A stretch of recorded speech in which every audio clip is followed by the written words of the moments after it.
Okay. Mr. President-elect, I've always wanted to say this. Mr. Secretary General, Mr. Marko Ahtisaari, dear colleagues, students, staff, fellows, it's a great pleasure to see you all here in this packed courtroom, soon to be renamed the Martti Ahtisaari Peace Hall for a special event with Alex. What I will do in this first appearance is to simply tell you how we're going to run this event.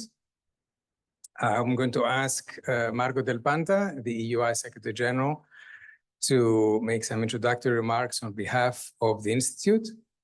Then we will have Diane Stone on behalf of the faculty of the STG say a few words, followed by Evgenia Marquardt on behalf of the staff. Then Lucia Bozoer, who has a double characteristic of being one of the heroic first cohort of STG and actually still working on one of our flagship projects. And finally, Rasmus Salen, who is a student representative with the cohort that will be graduating this year, we hope. After that, I will be back on the podium to introduce the man who needs no introduction. Then Alex will speak. After Alex speaks, we will have the inauguration of the Peace Hall. After that, Marko Ahtisaari, who is the son of Martti Ahtisaari, the Nobel Prize winner, after whom we will be calling this courtroom, will say a few words. And then Alex and Marco will take questions in a brief Q&A. And all this is a prelude to having a drink outside at the very end. So with that, Marco, please take the floor.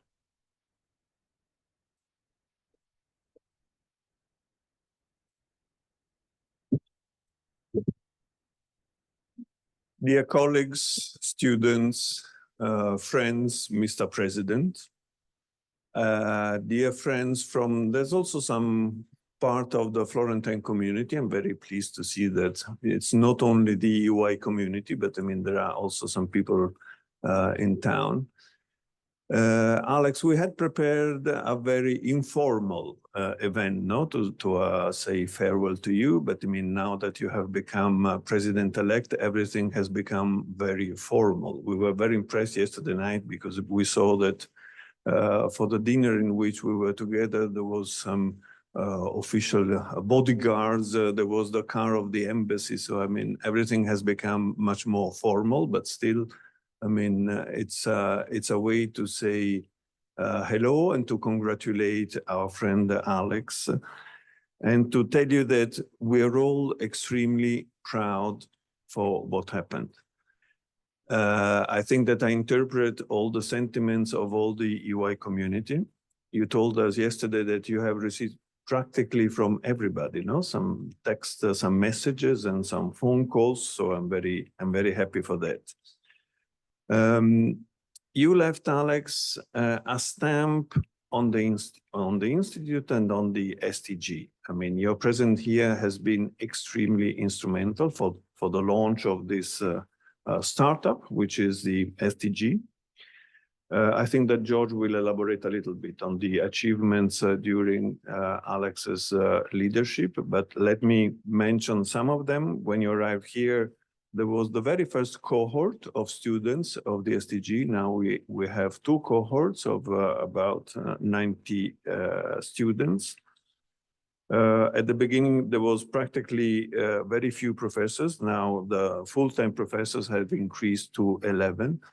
And the overall population of the STG has grown to 300 people. So you can imagine that just in a few years, this community has enlarged very substantially. But not only in, let's say, in quantitative terms, but also in qualitative terms, there are some very distinguished achievements, some flagship projects that have been launched. I'd like to mention the EDMO, the European Digital Media Observatory, the EIB chair, which is part of our activity, EMIF, the chair on artificial intelligence, and the program on transnational democracy. So these are all initiatives that were launched during your period here at the SDG. The main goal of this place is that of training future leaders. And I must say that we must have been quite successful because the director of our school has become a head of state. No? So I would say that this is a good benchmark also for our students. No? So I cannot but wish you all a success which is similar to that of your director. Let me tell you, Alex, something on a more personal level. You know, since you're here, I have tried hardly to kind of Italianize you, no? For example, I explained you that not all the Italians, they don't behave like the Neapolitans. I don't want to offend the Neapolitans. When the mayor would be here, I would not have said this, but I mean, so he believes that all the Italians, they gesticulate, no? And he still thinks it. So I could not explain to him there's a difference. The other thing is that he's convinced that the main Italian singer is Toto Cotugno. And I explained to him that it's not the case, you know, there's something else from Toto Cotugno, but he still believes that, you know, sono un italiano vero is the best of the Italian music. But so I was not very successful in this, but he was successful in bringing Finland to the Institute. So the very fact that this courtroom has been named after Martti Ahtisaari, the famous politician, Nobel Peace Prize, and we are very happy to have Marko, the son, here with us. So he was much more successful in bringing Finland to the Institute. So Alex, finally, we will miss you. We will miss you for your leadership. We will miss you for your visibility. No, when Alex used to issue a tweet, he has hundreds of thousands of followers, of likes. When I do it, I have 2 or 3 likes. You know, it's my children and maybe somebody else. But so we will miss you a lot. But we will miss the person. We will miss Alex too. This is what we will miss because you have become really part of our community. So, Alex, I wish you best luck. Don't forget to come back for the State of the Union. This is something you have to do from this year. No, don't tell me that you will come next year. But what we will miss most is you as a friend, and I hope you will remain a friend of the Institute. Thank you for that.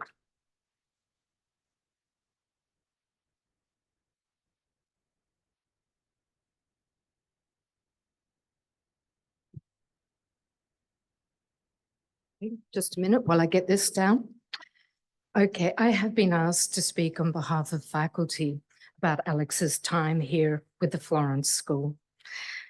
And Alex, you won't be surprised when I say I have 3 points. That's the first point because I've only got 3 minutes, but we have learnt this well. The second point, okay, there was never a dull moment with Alex at the helm. There was always something to gossip about, and Alex does love to be talked about.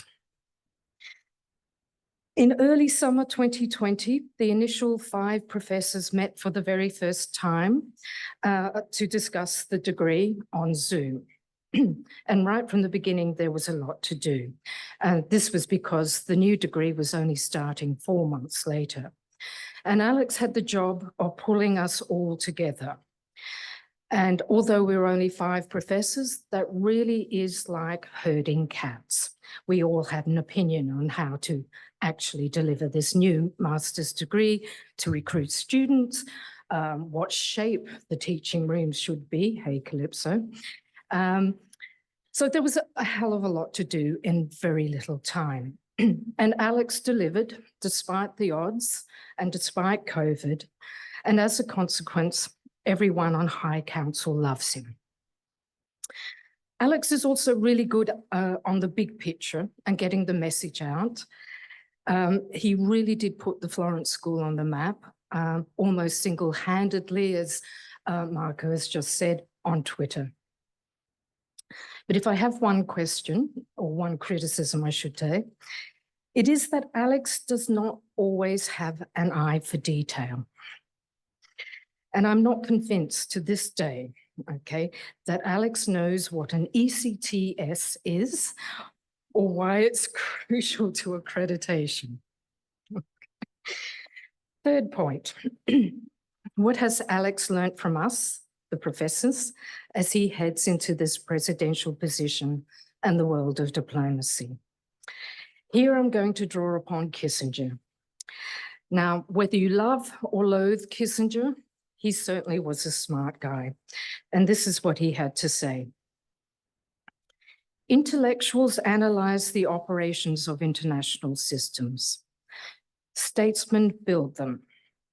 And there is a vast difference between the perspective of an analyst and that of a statesman. The analyst can choose which problem she wishes to study, whereas the statesman's problems are imposed upon him. The analyst can allot whatever time is necessary to come to a clear conclusion. The overwhelming challenge to the statesman is the pressure of time. The analyst runs no risk. If his conclusions prove wrong, he can write another treatise. The statesman is permitted only one guess. His mistakes are irretrievable. The analyst has available to her all the facts. She will be judged on her intellectual power. The statesman must act on assessments that cannot be proved at the time that he is making them. Instead, he will be judged by history on the basis of how wisely he managed the inevitable change, and above all, how well he preserves the peace. So, Alex, keep the peace. Thank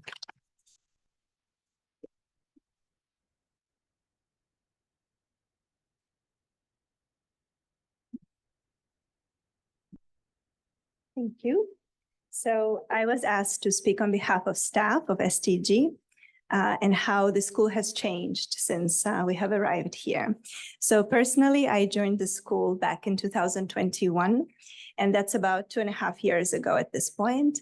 It was a very nice early October day, very warm, and it was about 10 of us actually joining the school on that day. So that's quite a big group of people. Everybody was from a different country, and I thought right away, wow, this is a very special place, and I really fit in because there are so many people with so many different viewpoints here. Actually, not everybody was from a different country. There was one fellow Finn, Matilda, who I see also in the audience. And in fact, I quickly realized that this place has a very special Finnish flavor to it in the best way possible. And little did I know what the future holds for us. So of course, being part of this inauguration ceremony for me, in the name of Martti Ahtisaari and the president-elect being here in present is a very emotional and special moment for me. So I hope you can acknowledge that with me. But what I want to underline is that, of course, STG has grown, and we talk a lot about numbers. So the staff doubling, tripling, more fellows, more students. But it's not just about growing, it's also a lot about evolving. And that's something that I want to underline, because we went from several independent programs to really becoming an ecosystem, policy professionals, of fellows, professors, students, and staff. And that's something that I think is standing out for me about STG. That we evolve and we continue to evolve. We don't just repeat what has worked last time in the last cycle of a program. We tweak, we update, and it always reflects what's happening out there today, outside of these, of course, beautiful walls of Palazzo Buontalenti. So we don't exist in a vacuum, but we are very much connected to the rest of the world. And that's, I think, something that all staff share with me. So as we're inaugurating this beautiful space, moving the school into the new phase, I want to thank Alex on behalf of all staff, as we just also did in our staff meeting, for his leadership and also for shaping the way we work. So the approach of focusing on results, on trusting the staff to do their work and to do their work well, has really helped us to get to where we are today. So thank you for taking the time to listen to our points of view and for making sometimes tough decisions, but for making decisions and for taking responsibility for these decisions. And I hope that we will continue on this path. So kiitos, Alex, and thank you so much.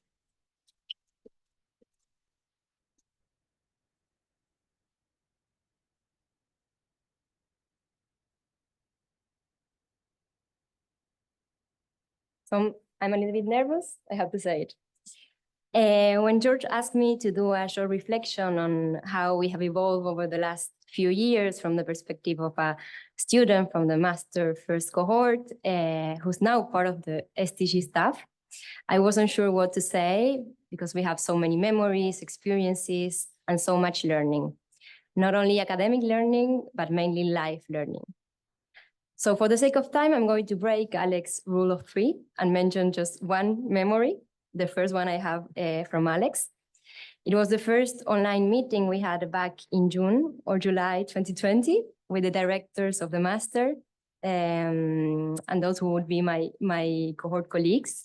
I remember seeing Alex, Fabrizio, and Michael sitting on a table in Villa Pagliaruola. And my first thought at that point was how cool, approachable, and welcoming they seem.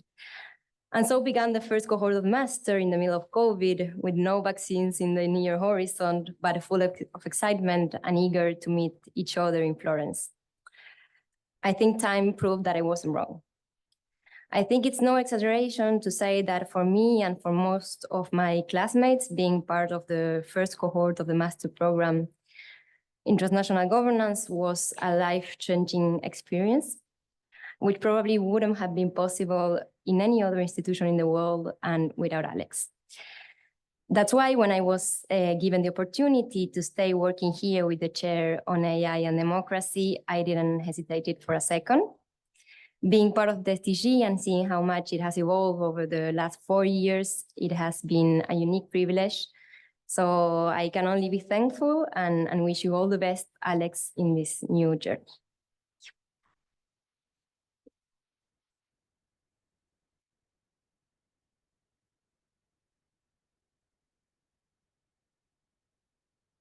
I'm Dasmus. I'm speaking because George asked me to speak on behalf of the master students who, when you joined us today as your last time as director, your very final back to school moment, Alex.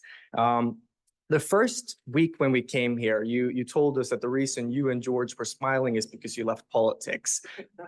I hope we're going to keep seeing that smile, especially for your sake, but that's a small comment. Of course, I should focus on your time here. And the word that comes for me into my mind is risk. By taking the role of director, essentially of a higher education startup, you took a risk. And so did the 2 cohorts of master students who have already graduated and are finding success in various places across the globe. And so did the 3rd and 4th SDG master cohorts present here today. Many master students came because of the warm climate. Hopefully, some of them took a look at the actual contents of the program and found something they liked. But everyone had a look at some of the impressive names in the faculty, and not only was a former Prime Minister of Finland an attraction to this place, so was your work to put this place on the map. Whether it's been the interesting guests you've brought in from your global network, increasingly big names in the repertoire of part-time professors, or the viral YouTube series you've been running, you're leaving big shoes to fill. You've shown the direction for how you can create positive long-term impact for this place, and for that we're impressed. On behalf of the master students, I wish you all the best of luck in your new role as president. You're also filling some big shoes, not only your predecessor, Sauli Niinistö, but of course, Martti Ahtisaari. My recommendation is to be quiet about this golfing plan you have that's been in the media with dealing with a certain presidential candidate who, might be in power or not, because it might be needed. And finally, from a Swede to a Finn, I just want to share that I'm so impressed by the Finnish political system, including your campaign and the others, for running such a dignified and kind election. In some political cultures, kindness is weakness, but I think what this election showed is that kindness can also be an enormous source of strength, and it was for Finnish society, something I hope Swedish politicians can learn from, and you might speak about when you make your first state visit there. So many thanks from all of us, and good luck. Kiitos, tack.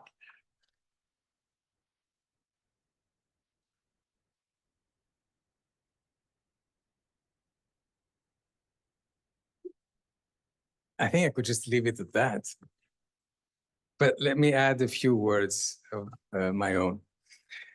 Alex, we met 4 years ago, about exactly 4 years ago, when you interviewed the first batch of professors. And I remember at the time when we realized who was going to be the director of the new school, this could be a disaster. Because, here's a former prime minister. Is he going to have the patience to actually run public policy school, to just, deal with the students, with the professors, and of how you develop a school? Or I thought this is going to be great, because it's exactly a former policymaker that you need to run a public policy, a governance school. It's somebody who's been in the trenches and has done it from different roles, who knows what public policy is about. And this, I remind myself of this also when I sometimes see that other parts of this great institute don't quite know what to do with us and don't quite understand what the school is about and what it stands for. A public policy school which deals with policy and has to speak to policymakers and with policymakers. Okay. But one thing that I knew for sure is that it was going to be interesting. And interesting it was. Actually, it was a lot of fun. We had 4 years in which, Alex, you took a school that had a handful of people, no structure, no program, lots of plans that were done, but plans that were not implemented yet. We had a heroic first cohort. I still think, what possessed these people to actually apply to this place and come and take a huge risk in the middle of a pandemic to come to Florence in this villa up in the hills and actually have a great time in the process. So here we are, 4 cohorts later, about to go with a third group that will graduate this year. A program that has proved to be innovative and interesting. Over 100 policy leader fellows, young African leader fellows, visiting fellows, senior fellows who have come here and have really infused the kind of experience and knowledge to this place and interacted with students and faculty in the way that we didn't think was possible. An executive education program which has exploded over the last 3 years in many directions, delivering high quality trainings to policy professionals and about to launch an executive master's in October. And a series of high profile, very policy relevant projects ranging from disinformation, Marko mentioned EDMO and EMIF, and the work that they do in light also of the European Parliament elections, to AI and democracy, to the Democratic Odyssey project, to EIB climate, to our work on global health. Basically, in these years, with Alex's leadership, the school blossomed. And I know that you would be, of course, quick to say this was a collective effort. Yes, it was, but it would not have been possible without you. It would not have been possible without your clarity of vision, your strategic orientation, your ability to chart a course, understand the challenges, feel the policy environment, and even navigate internal institutional politics. Because Diane quoted Kissinger Kissinger has also said has another quote, which is that academic politics can be so vicious because the stakes are so low. So let's remember that also when we think of Kissinger and the differences between statesmen and academics. In the process, I am very happy and honored to say that I gained a friend, an unlikely friend, coming from two completely different parts of Europe, with two countries that were at loggerheads in the Eurozone crisis, in which we never crossed each other. We actually met after that. But I also remember, Alex, when you first arrived, saying, "I'm done with politics. You know, I've had it. I'm now going to have the quiet life again." And I also remember thinking, yeah, maybe not. Maybe that's not going to be the case a few years down the road. So what was it? And why is Alex back into politics? And I think this is a very interesting case of somebody who's pretty much done it all beforehand, right? Because he ended up prime minister. After that, he went to the EIB. After the EIB, he came to lead the public policy school. But the world changed. And the world changed together with the school. And it was very interesting to see Alex as school director increasingly, as the war broke out, as the invasion of Ukraine happened, as the war started, to increasingly transform again into the statesman who is in huge demand by every media outlet in the world. And there's a couple of people here, Susanna and Johanna, that have the marks on their back of dealing with the demands from different media outlets, and slowly understand that there is perhaps a role for him to play, because he had been in the right side of history on a number of things concerning the developments that happened. And then he eventually got the call. And he realized when he got the call that it was a calling. And he had to come to that calling, which was to run and win an election in Finland and become the next Finnish president in a crucial time for his country and for Europe, a country that, lest we forget, has 1,340 kilometers with Russia. So we're very sorry to lose you. We're very happy for your country. I can only sign under the comments made by Rasmus on the election, how you run it. I think that's a testament to you personally, but also to your country. And we're also very happy as Europeans that you will be in a position of influence in what is undoubtedly going to be a very bumpy ride in the years ahead. So, ladies and gentlemen, I give you the President-elect, our very own Alex Stubb.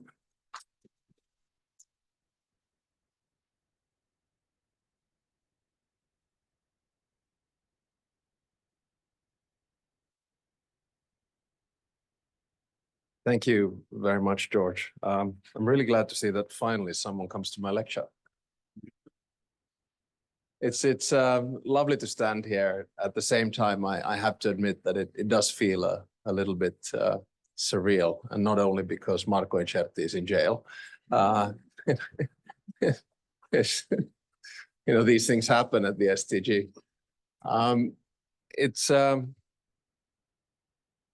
In order to express myself today, I would like to give you an introduction, 3 points, and a conclusion.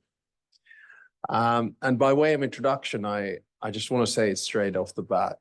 I say it with hand on heart, these have been the best 4 years of my life. And there are many reasons for that. One is that I made a lot of new friends. George and I had both quite a rough ride in politics, and I felt right from the beginning that we bonded in a way in which two human beings who have had a similar experience have bonded.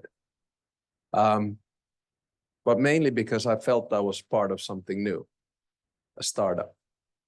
I had absolutely no clue what I was getting into when we started. I actually think that the selection committee took a big risk in in hiring me. But there's one person without whom I would not have managed throughout this, and that's Fabrizio, because I think still he's the heart and soul of the STG. And bonded with Fabrizio as a friend as well. And as you said, in the room over there, it was kind of strange because our families were living elsewhere. So it's like these two bachelors roaming around in Florence. And when I had COVID, he brought me food to the door and the rest of it. But there are also two people, and I can't mention anyone, but two people who took care of me throughout these 4 years, and Susanna and Johanna, who basically gave everything they had, and my appreciation for the work that they did goes beyond. I have a tendency to, become close to the people I work with, and certainly with Johanna, Susanna, then also Fabrizio, George, and our whole faculty and staff. It's been a fantastic ride. Now, I think all of you in this room should be super proud of what we have achieved. Figures speak for themselves. We can talk about us being about 30 in the STG family 3-4 years ago. Now we're up somewhere between 264 and 300. We had no students.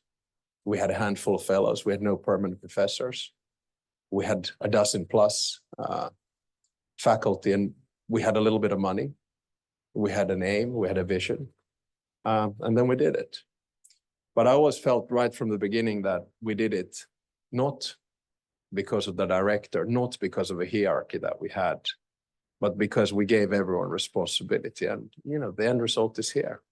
So in many ways, I kind of feel sad that I'm leaving, but at the same time, I personally feel very much that, it's sort of mission accomplished. And now you're going to take the STG to the next level.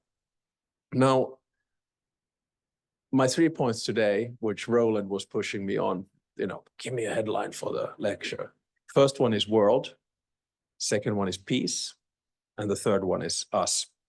So this is very much a farewell lecture, I would say, to staff, faculty, and students. First, the world. I mean, I look at our students today, and George mentioned it. I think you're in a similar situation that I was in when I started my studies in 1989.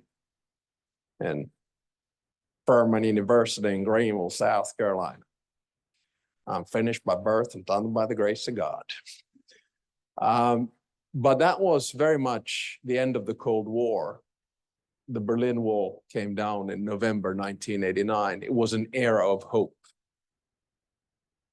And I would kind of want to say that you guys are in a similar but different position, because right now it feels a little bit like an era of despair. We have two big wars in Ukraine and Gaza, and a number of smaller but serious conflicts. I think it's quite safe to say that history didn't end. Not all 200 nation states reverted into liberal democracy, market economy, and globalization. And if we look at the latest democracy indexes, we might take joy in the fact that we have most elections in the history of mankind this year, and that about half the world's population goes to the polls. But the truth is that not everyone really hits the democracy indexes. But am I standing here and saying that wasn't it great that I started studying in 1989 in the age of hope? And doesn't it suck that you started studying in 2023 or 2024 in an age of despair? No, that's not my message. The bottom line is very simple. You're in the School of Transnational Governance because you want to change the world. So if you sort of despair and feel that the world has let you down, that there's no hope, then I don't think we as faculty or staff have gotten the message through. The bottom line is that you are the ones who are going to change it. And I think that's the attitude that you need to have. So yes, we live in an age of unpeace. Yes, we live in an age of unrest. Yes, we live in a world of disorder. And yes, international rules and institutions are being challenged and violated. But someone has to fix it. They don't fix themselves. And that's why I think the task ahead that you guys have is probably much bigger than the task I had when I started in 1989. So don't despair, don't just hope, please do. Now, my second point is about peace. And I don't mention it only because we're here today inaugurating the Martti Ahtisaari Peace Hall. Many of you will know that Martti Ahtisaari passed away in November last year. In many ways, for me, he was a mentor, a father figure, a teacher, a person I looked up to. He's one of the rare human beings in this world who's mediated peace on 3 continents, in Africa, Namibia, in Kosovo, Europe, and in Asia with Aceh. And of course, he deserved his Nobel Peace Prize. And for us as Finns, it was an immense feeling of pride. He had been our president from 1994 to 2000, actually coming from outside of politics. But going back to what I just said, he had one of these wonderful sayings about peace, is that what humans begin, they can also end. And I think the message is very clear. He never complained. He always listened. He always showed empathy. And at the end of the day, when a deal needed to be struck, he would hammer down his fist and just do it. And I think that's a good lesson for us. Now, of course, there's a feeling for all of us who do international relations that conflicts are on an increase. And yeah, with figures they are.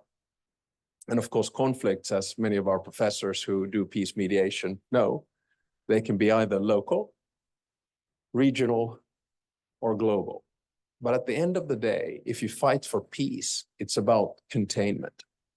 That means that you not only want to stop local conflicts, but you want to prevent them from becoming regional or, God forbid, global.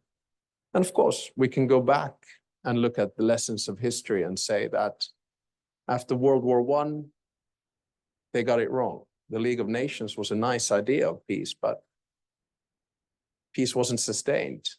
After World War II, the UN, for all of its defects, succeeded in maintaining world peace during the Cold War. And of course, in 1989, we probably thought a little bit too much and thought that everyone would just gravitate towards some kind of a peaceful world.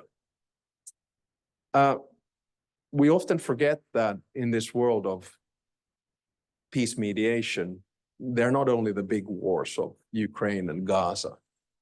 We're looking at Sahel or Sudan or Yemen or Myanmar and many other smaller conflicts. The organization that Marko is now the chairman of board of, in other words, Martti Ahtisaari CMI Peace Foundation, he took over from me last Wednesday.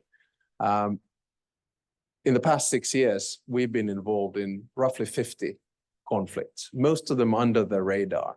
So this means that violent conflict is not gone, and it's also local. The problem we have right now with peace and peace mediation is that the nature of it has changed. In the 1990s, in the 1980s, it was about a mandate coming from the UN or another big international institution where there was agency and ownership of that peace. A person went in and negotiated the peace. Take Bosnia and the Dayton Accords. You might agree or disagree with them, but that peace stuck. Now we don't live in that kind of peace mediation anymore. It's really more about these sort of transactional deals which are not linked to international institutions. And the problem is, again, when the rules-based system is challenged and the deals are transactional and they're done by middle powers, they don't stick. There's no peace in Syria. Ukraine, we're approaching the 2nd anniversary of the war, and there's no end in sight with Gaza. Why? because the deals that are trying to be made with peace mediation are transactional. If we lived in an easy balance of power or a clear balance of power, like we did during the Cold War with the Soviet Union versus the United States, it might be easier to mediate peace, but we don't. There are big power interests between China and the United States. And then, of course, there are interests for regional power, as we can see, for instance, in the very complex situation that we have in the Middle East at the moment. Now, what do I want to say at this stage? It is that the rhetoric that we have in the world right now is extremely belligerent. We talk about war. You see war on your screens every day. But remember, for you as students, for us as faculty, for staff, the aim is to strive towards peace. And again, I come back to the point. This is not a theoretical proposition. It is something that human beings do. My third and final point before I conclude is about us and the school. And this is where I guess I tried to give my humble advice, having come from the academic world to the policy world, then gone back to the academic world, and now going back to the policy world again. Aristotle said something that has stuck with me throughout my life, and he said something to the effect that there's nothing more noble than teaching the young. And having been here for 4 years and looked at you as students, us as faculty and staff, I fully agree with him. There's very few things in life beyond your closest family and watching your kids grow up that give you more gratification than watching your first students graduate from a school that you've been building. The emotions that all of us went through that day, they went beyond, Lucia will remember that. Yeah, it was a radical and really cool cohort, but the feeling when you put on the gowns and the bell rings and you walk down the aisle, it's huge. So I'm very proud of what we have achieved as an academic institution, as a policy school. And I go back to 1989. You see, university changed it all for me. I wasn't academic. I was average in school. I wasn't really interested in learning, but then something clicked at the tender age of 21. Some people mature a little bit late, others never. But the bottom line is that for me, the university experience stuck. And it's one of those things that you never expect it to happen, right? It's a really silly thing. I went to Furman University because I wanted to become a golf professional, right? And then suddenly I noticed that I suck, or I'm not as good as Phil Mickelson. And then I click with international relations and I don't look backwards. So what do I take away? What is university for me? For me, it's about academic excellence, not about pushing a particular ideological agenda. For me, it's about learning how to think and analyze, not to memorize and moralize. For me, it's about academic merit, not about political and social engineering. I want all of you to cherish academic freedom. And I say this because I know I've lost mine. I lost it when the campaign began, and I will certainly lose it as of 1st of March when I'm inaugurated. And there is some innate value in your capacity to use academic freedom. And I personally think that it's actually being challenged from quite a few different directions. What does academic freedom mean? mean? For me, it means tolerating difference and accepting different ideas. Don't reject anyone just because you think they're an idiot, or just because you think that they think differently than you do, or just because they have a completely different set of values than you do. Academic freedom is about tolerating that up to a point where it feels really uncomfortable. Secondly, academic freedom is about allowing yourself to be wrong and learning through testing ideas. I don't remember who it was who said it earlier. There's something beautiful in being wrong and making a mistake. And trust me, and Kissinger was right. In politics, it's not allowed. In academia, it is. Why? Because that is what research is about. You test different ideas, you get things wrong, and then you find a solution, which obviously is not perfect, especially in humanities and social sciences, but at least you've found an avenue of thinking. And finally, it's about respect and responsibility. I know this sounds a little bit, out of this world, but remember, part of academic freedom is that you respect the thought of another and you take responsibility for your own thinking. Now, I will conclude by giving you 3 messages, one of which is to staff, the second one to faculty, and the third one to students. So message number 1 to our staff. Thank you for everything that you've done.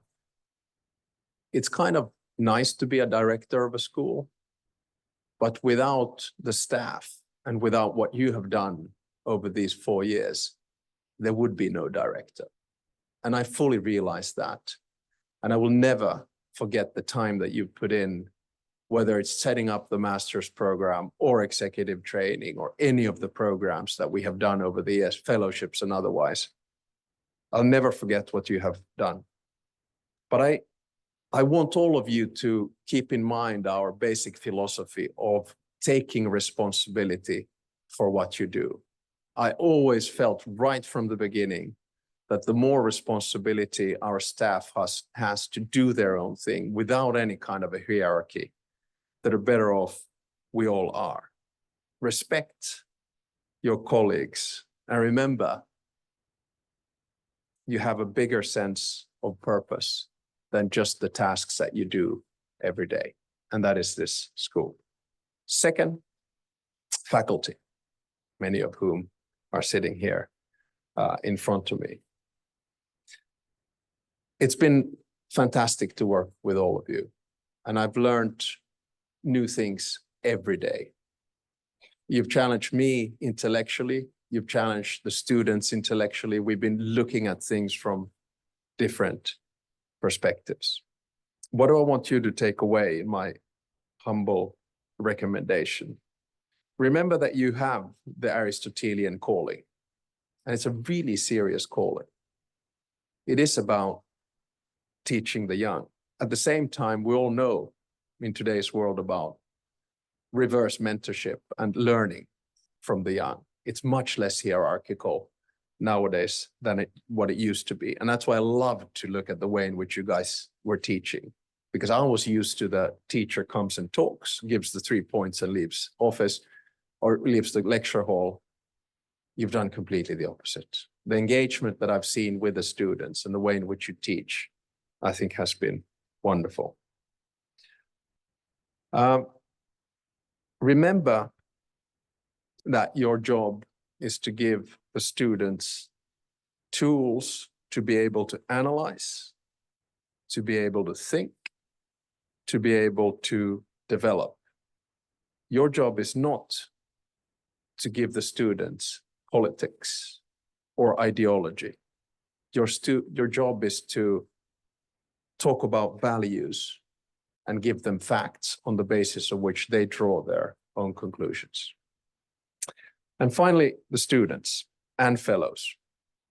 Without you, we wouldn't be here, or I don't think we would have a purpose or a sense. You can't have a school where you don't teach and engage with someone. Fellows have somewhere between 5 to 10 months. Students, 2 really tough years. We've seen 2 cohorts graduate, a 3rd one in the making, and a 4th one as well. And as I said, it gives us a lot of pride. I want you to come out of here with tools that help you to cope through life. And I don't know where I got this from, but probably somewhere. I want all of you to feel physically safe, but mentally challenged every and each day. You need to feel uncomfortable in your own thinking. That is the best way that you can learn when you're testing to the limits.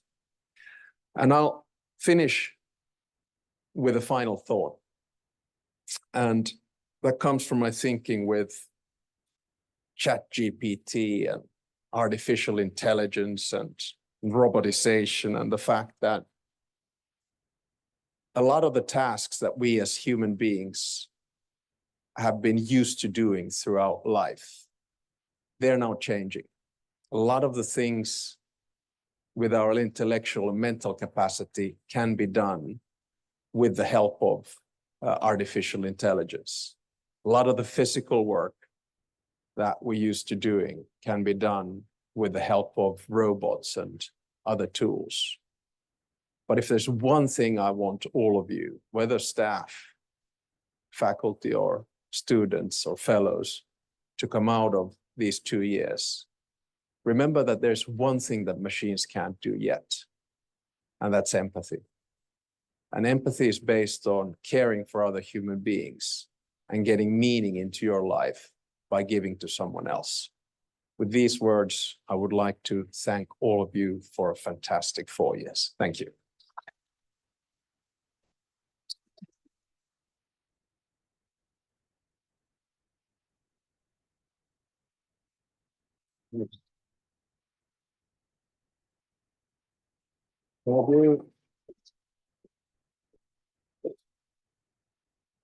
You have to stop. I'm a Finn. I get embarrassed.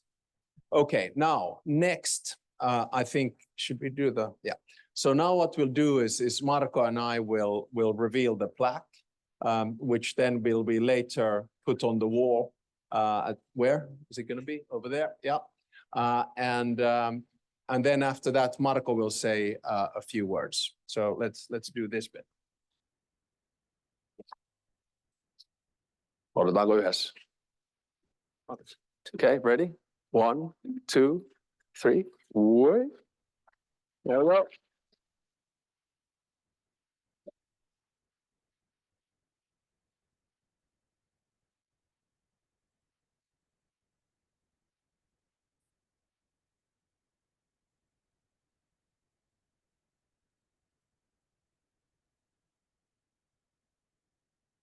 Thank you very much. On behalf of myself and my mother, Eva, who couldn't travel here, it's an honor to be here and lovely to see a full house here at the Martti Ahtisaari Peace Hall. My father, Martti, did not care for statues or monuments for political leaders. His colleagues often recall that when they were traveling in, let me put it nicely, in less democratic countries, he would often joke while passing by large statues to the great local leaders. But he would have welcomed the rebranding of this esteemed hall, I think, for he believed in dialogue and learning and conceptual innovation as well. While his own education, 3 years of teacher training, remains modest by today's standards, he remained curious and kept reading throughout his life. And he later said that the secondary school teacher training practice served him well in peacemaking, where he often had to repeat things 3 or more times to the stubborn parts. Martti conceived of peacemaking as both a conceptual and human enterprise. He'd spend a great deal of time early on in peace processes finding conceptual clarity on how peace in this particular case can and will be made. And in today's changing world, we need new concepts too, on which to base action, which is part of what you do. Of course, as it's often said today, these days, the world is supposedly much more complex than before. And a follow-on claim is that the solutions are of necessity also complicated. But this might not need to be the case. And in the school for the future that embraces both the academic and the practical, I hope it's all right to offer one example, which may seem far-fetched. It's about an academic and practitioner, Dr. James Wilk of the University of Oxford. And oddly, his thesis is that change is not hard, it's easy. If you identify the key constraints that make the most minimal of interventions, often a carefully crafted communication to just one or two individuals, with these carefully crafted communication, systems will reconfigure to a new desired state. It sounds too good to be true. But drawing on over half a century of concerted scientific research, Wilk and his colleagues, in a host of fields ranging from psychology, biosemiotics, cybernetics, psychology, and psychiatry, he's practicing in clinical mental health, they've developed this method of minimalist intervention. And it was based on two findings. One was that many clinical practitioners in mental health noticed that there were cases of single session therapy, where someone came with an issue, and in one single session, it was solved. People couldn't identify why this was the case or how it was, but it was happening. The other was a remarkable set of documented cases in mental health practice, which showed that sometimes symptoms of the care community, the patients, could be explained and solved by understanding that there were tensions in the caregiving community between the nurses and the doctors. And based on this, they developed a method of minimalist intervention, which quite frankly starts looking a little bit like peace mediation in some context. So perhaps systemic change is easy if we look at it in a new way and act accordingly, perhaps. Martti also viewed peace work as a human enterprise. It was always about teamwork for him. Forming the team to do the work was an essential part of the process. And even later in his life, when he was dealing with the ravages of Alzheimer's, he would say, Marko, don't worry about it. If I don't remember, the team will remember. And even more so, it came down to how Martti greeted every individual. Yeah. How everyone was welcomed as an equal. It was remarkable to me and very moving that most of the memories of Martti that we received in messages of condolences were of everyday interactions. In the corridors of institutions like this one, or the United Nations, or the aisles of a grocery store. That's what people remembered, not the grand historic victories of a statesman or a peacemaker.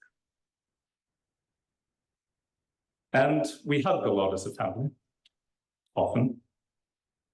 30 years ago, nearly to the day, a few moments before going to the inauguration ceremony of his as president, something your soon former colleague will do very soon, my mother, rightly so, stopped me before we leave and he said, Marko, remember today, we can't hug Martti, he's an institution. And so remember, this may be one of the last moments you, the team of this school of the future, can hug the president-elect. May you and your colleagues debate and launch new concepts in this hall, and perhaps even start a new academic innovation, that before the start of the most important and weighty, perhaps even serious lectures, it will be all right to turn left and right and to hug your neighbor, whether you know them or not. And then to clap as the lecturers arrive, much as we do for conductors before they have done anything at all, encouraging them to do even better than they thought they could. In this spirit of humanity and peace, my mother and I would hope very much that anyone entering this hall will be made welcome. Thank you very much.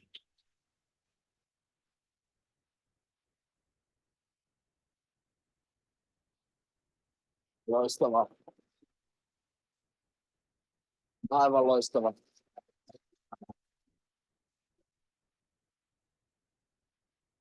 Thank you very much, Alex and Marco. We are now opening for a Q&A session. So there should be 2 roving microphones. No shortage of topics. There we go. There's one at least.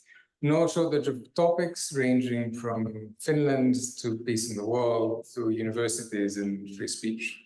So far away, whoever wants, just raise your hand. Michele. Raise your hand so they can know who you are.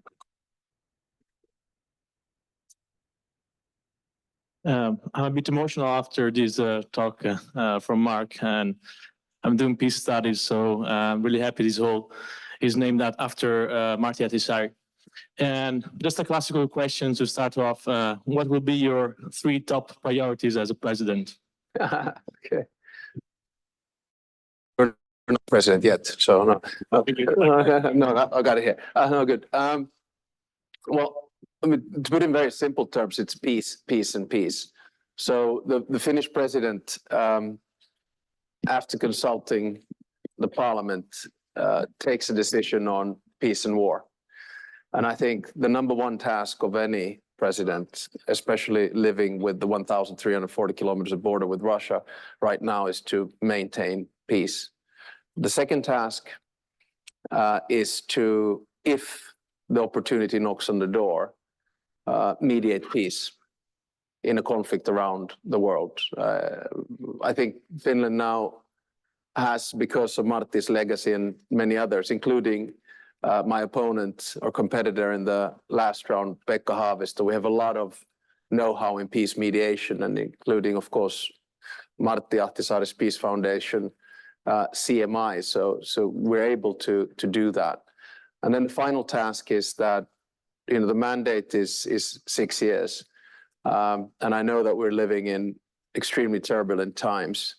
I want to make sure that when I leave office at some stage, Finland will still be one of the best countries in the world, based on an open society, liberal democracy, and a functioning welfare system.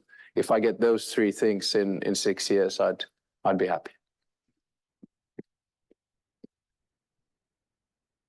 Yes, just here.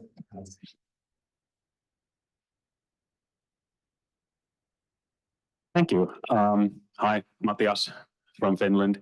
And I wanted to ask again to Alex about the ways in which you will be a president visible in people's day-to-day lives. And I'm asking this because one of the things that I like to tell to friends from abroad is how in Finland it's not so unusual to run into your parliamentarians when you're on town, whether I've been living in Töölö or Kontula. This has happened to me. You can run into a former president in your local corner store. Of course, as the sitting president, this will be different, but your predecessor Niinistö has been engaged with his provincial trips to different parts of the country.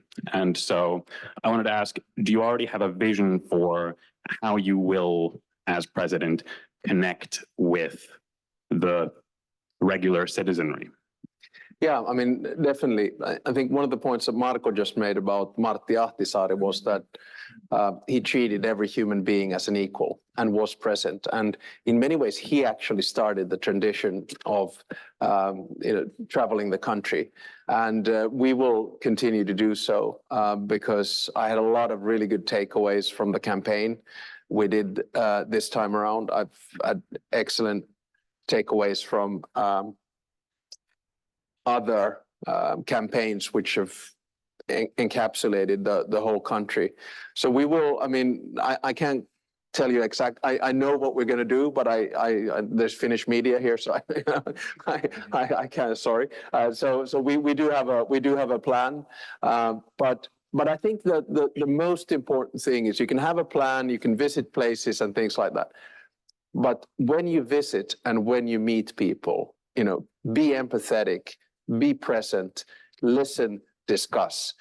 What sort of keeps me up at night in terms of being present is the fact that the institution brings you such a big task and responsibility. But I really want to be a huggable institution.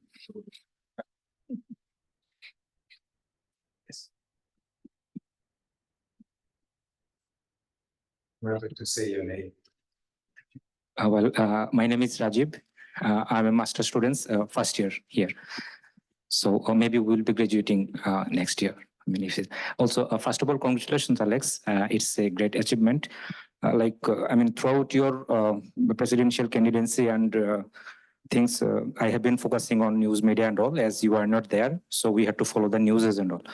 So, I mean, one thing actually, like I was quite stuck with one of your quotation that I have read in Guardian, that you have mentioned, and also you have mentioned, I mean, several times, like you are done with politics so far. But I mean, the things have changed after Putin invaded Ukraine. In this regard, if I see as a motivation, so I mean, would you be thanking Putin right now? I mean, in this, because you have achieved this position. And yeah, I mean, would you be thanking him, or I mean, how would you deal, I mean, with Putin in this regard? Thank you. No, no, I would not be thanking him.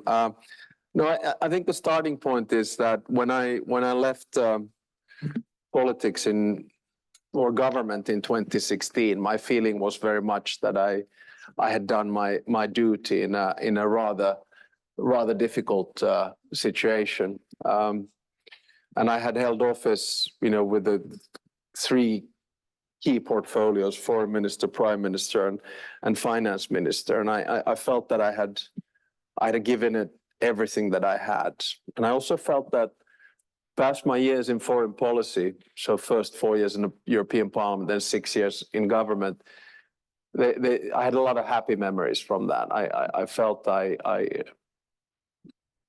did fairly well. But then my last 2 years in politics were quite rough and quite difficult. But they also taught me a lot.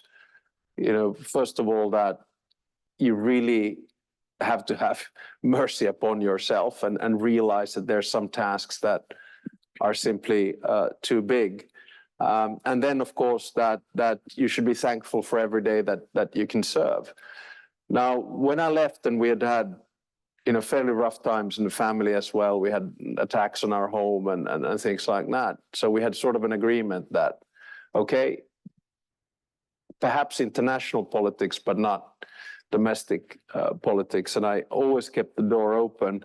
But then we felt as a family, and me personally, when the war began in 2022, that, you know, would there still be a calling to serve once more?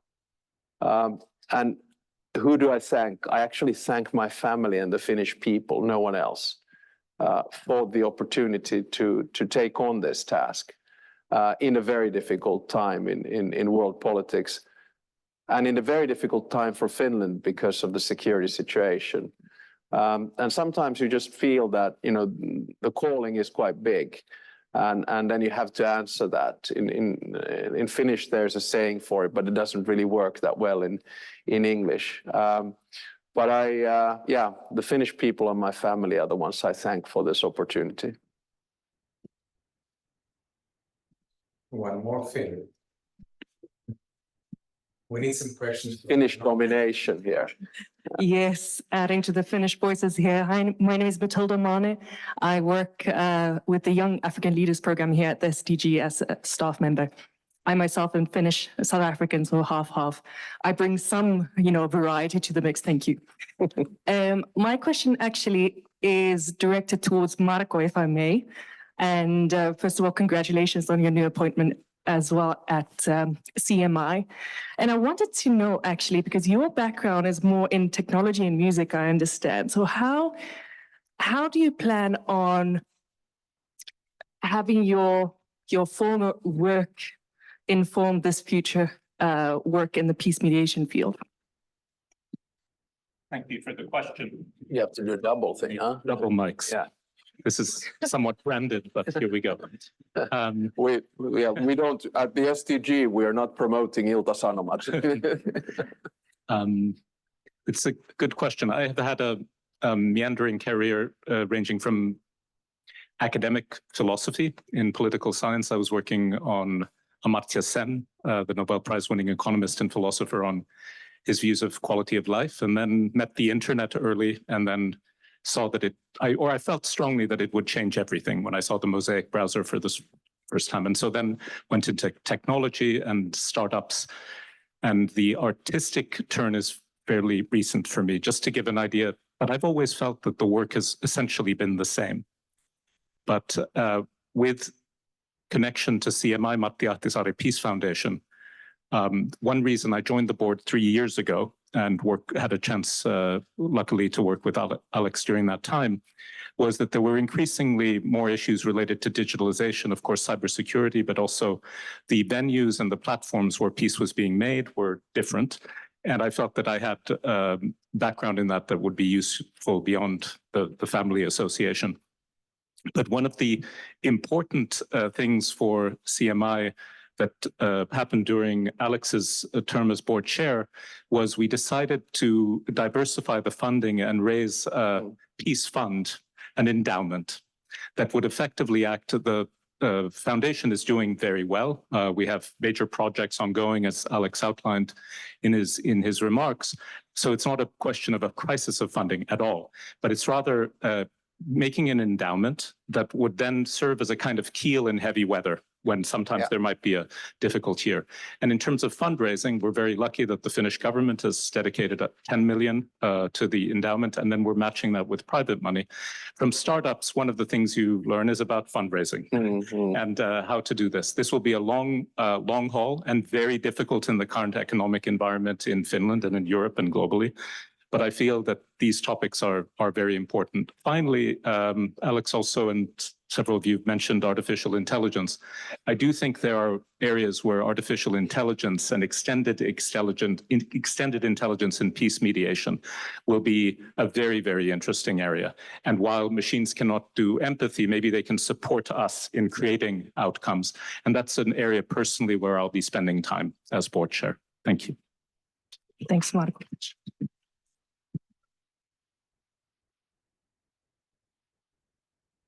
And as you do that, perhaps you can think of work that can be done here, also in this context. So, and then goes. Good evening, Andrea Angeli is my name. I'm a retired UN officer who had the privilege and the honor to work with your father in Namibia and the Balkans. Congratulations to the university. First of all, I'm very glad to have something that remembers President Ahtisaari here in Italy.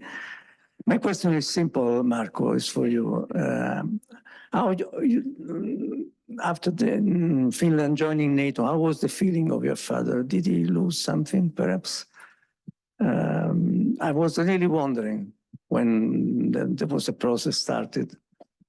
Thank you.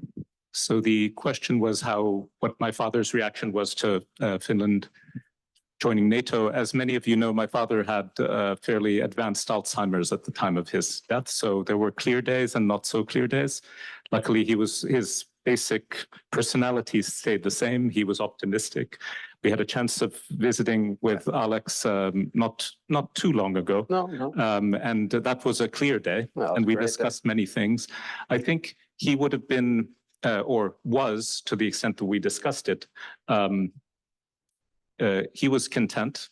It's well documented that he felt that this Finland's transition into NATO should happen much earlier, but he also realized that the country and the voters and the people were not ready for it. And in this case, and I'll leave it to Alex and others to comment, but the switch happened almost overnight from 2080-80-20. And those are not anticipated things. And then the government swiftly acted on this total change in opinion. But this was something he felt would need to happen as soon as we would be ready. Yeah, and I think one of the things that Martti, when we had our discussions way before the war started, was that he always felt that peace mediation also needs hard backing. So it's one of this sort of combination of hard power, soft power, and one of the models that we have is Norway, a country that joined NATO from its founding in 1949, and is yet one of the greatest peace mediating nations in the world. And we never felt that there was a paradox in this. I think Martti felt the same way as well. And then another issue that many people here might not relate to, but Martti had to leave Karelia, where he was born, after World War II, much like my grandparents did and my father as well. So that led, I think, to a DNA in his foreign policy thinking, which was very strongly linked to the idea that you should never be left alone in the face of a larger aggressor. Who is able and willing to break international rules and law. So that's why I think Martti had a very strong international view on that. And the final point is that you have to remember also that Martti came from a background of development aid. I mean, that was his big thing. He was our Mr. Development. He had been an Undersecretary of State in the UN. He had been head of development aid in the Ministry for Foreign Affairs. So he had this sort of really good, realistic view of what could be done and could not be done. And the final point is that his sort of commitment to international institutions and rules was always very steadfast and the foundation of, I think, his peace mediation.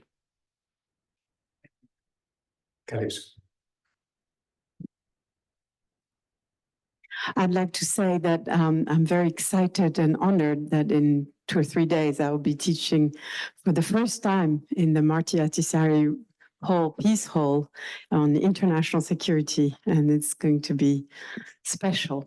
Now, I wanted to ask a question to both of you. Since Alex, you so rightly spoke about hope in the midst of despair.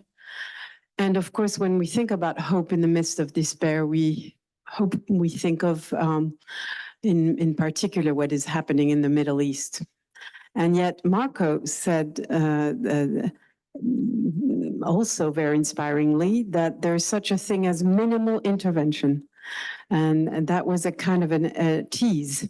And I was wondering if both of you could speak to this, because in the Middle East today, we see not minimal intervention, but maximal intervention. Every actor, state, non-state actor, seeks to intervene in this conflict one way or another, covertly or overtly. So if you had a way, a space to indeed intervene, what would a minimal intervention look like that would give us a bit of hope in the midst of despair? I guess I'm asking to both of you. Okay. All right. Have some issues in answering this question. No, I mean, I'll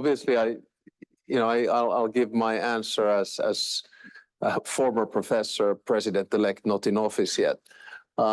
So I look at it more from an analytical perspective at the moment, because obviously I don't have the latest intel on the ground. So the hope in me says that this situation of despair can lead to a two-state solution and a peaceful solution. Now, the question then is, what is the pathway there? The pathway, of course, is a ceasefire. The pathway is peacekeeping and some kind of an international peacekeeping force. The pathway is serious political negotiations for the two-state solution, which will most probably have to be mediated in one way or another. What, of course, makes the situation complicated is that I actually think there are elements of minimal intervention there. And by that, I mean to say that most parties actually all want to avoid the escalation from what we discussed earlier, from a local conflict to a regional conflict and so on. Where's the game right now? First, Iran. Iran holds the reins with the Houthis in Yemen, with Hamas in Gaza, and with Hezbollah in Lebanon. Were Iran to give instructions for Hezbollah to attack northern Israel, there would be an escalation. Iran has not given that recommendation. Why? Because Iran is not attacking Israel directly, but intimidating it through proxies like the United States. That's what we saw on the drone attack, which killed 3 American soldiers. Could the Americans have escalated? Yes. Did they? No. They went for a targeted counterattack, which was a minimal intervention, to use the language of Marko. Where it becomes even more complicated is the role of the Arab states. Because the Arab states are between a rock and a hard place in the sense that they do not particularly like the terrorist organizations which are orchestrated by Iran and Iranian power in the region. But at the same time, Israel's attack on Gaza and the humanitarian crisis has led to a situation where, for I think correct reasons, people in Arab states are very strongly and emotionally attached to justice for the Palestinians. And they're afraid that the situation could escalate into, Arab Spring 2.0. So I think we are in a situation where everyone wants to avoid escalation, and that's why the interventions are still minimal. Then we can go into the details of the negotiations led by the Americans or the Qataris, etc., that are trying to find a solution. But here I come back to my final point. The problem is that there's no international organization which is in control of this. It is all transactional at the moment. My hope comes from the fact that no one wants to see what's going on in Gaza right now. It is horrific. No one wanted to see the attack of Hamas in Israel. It was horrific. And everyone understands that if this escalates, it will have global ramifications. And I'm not only talking about the Red Sea. I'm talking about asylum seekers, about movements. So, it is in the vested interest of everyone to de-escalate, and that gives me hope. Marko, you want to add something? Thank you. I don't have much to add. I agree with Alex's analysis. I just want to be clear. I wanted to offer one example of somewhat different thinking. I think this is the most difficult case. I would just add, the only thing I would add as that all effort by all the involved important parties is to stop the violence immediately and to stop the fighting. Then we have some time to transition, but that's where it has to happen. We have time for 1 or 2 more questions. I see Sami from Haukilahti. Yeah, Sami, unfortunately from Finland, but then I think that's all of us tonight. This is a question for Marko, because I think Alex has been asked every question under the sun in the last 3 months, so I'll give him a break. Marko, what are some lessons you might have vicariously learned from your father's presidency about his disposition that you might give to Alex? Now this gets interesting, huh? Apart from hugging the institution.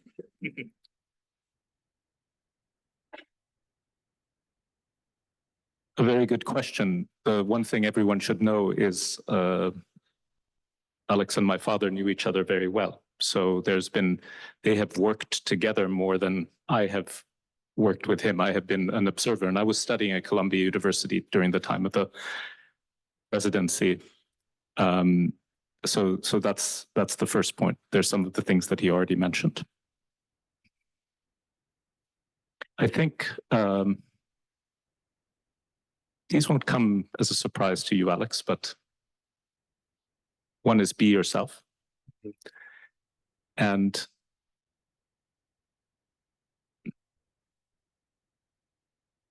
practice that empathy that you talked about, which you have done. And finally, what I hope, my father's funeral was in November, as you may know. And I'll end with a somewhat personal answer to this.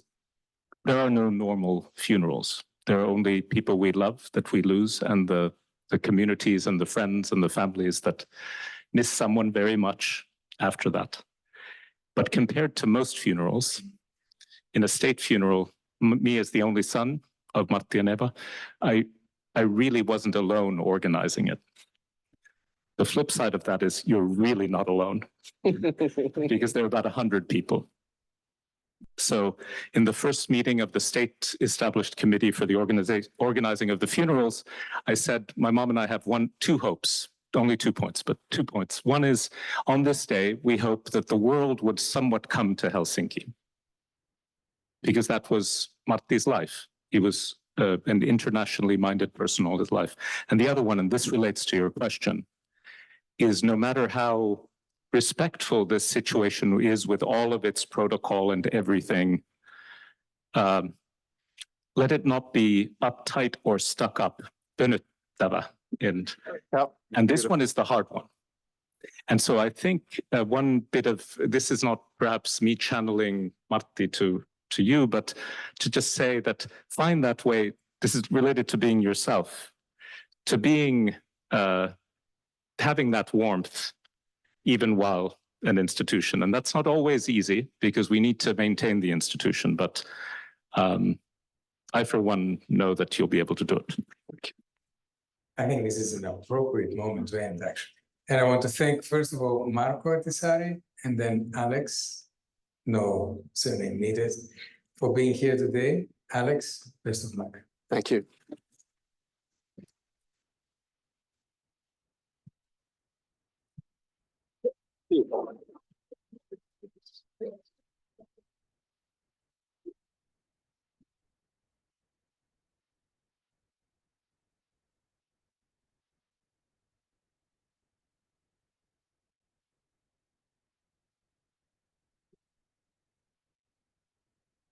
Drinks next door.